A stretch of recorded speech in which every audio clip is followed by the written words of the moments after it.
Welcome back to Math is Easy Step by Step. This is part 10 video where we'll be finding the difference, that means subtraction, using scientific notation.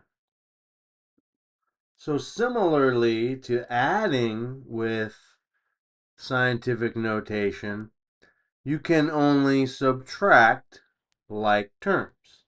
That means the same base and the same exponential power. Okay, here are a couple of examples. So yes, 9.1 times 10 to the 10th power minus or subtract 1.1 coefficient times 10 to the 10th power. Same base, same exponential power. You can subtract the two coefficients. Now, no. There's an example of no. 9.1 coefficient times 10 to the negative third power minus 1.1 coefficient times 10 to the negative 2 power. You see here, the exponents are different. Now, you cannot subtract these two coefficients until you have the same exponential powers.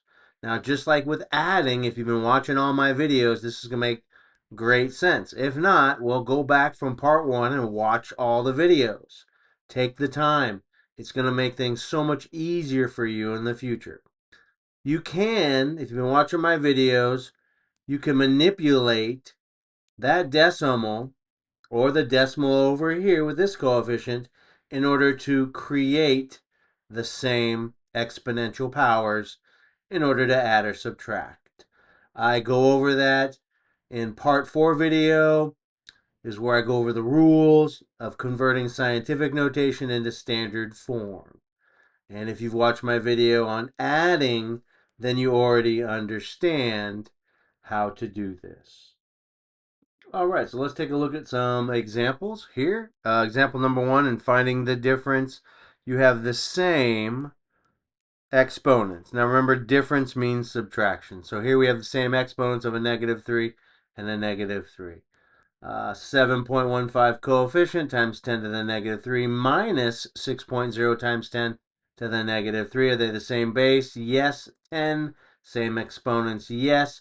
Negative 3. Then we can stack 7.15 goes on top minus the 6.0 on the bottom and subtract those two coefficients. All right, so stack them up. Remember, we have to line up those decimals when we add and subtract. So if you take away 0 from 5, you end up with 5. You take away 0 from 1, you end up with 1. Line up those decimals in your answer, and 7 minus 6 leaves you 1. So now we have a coefficient of 1.15. All right, so for this example number 1, 1.15 or 1 and 1/15 times 10 to the negative 3 exponential power is your answer.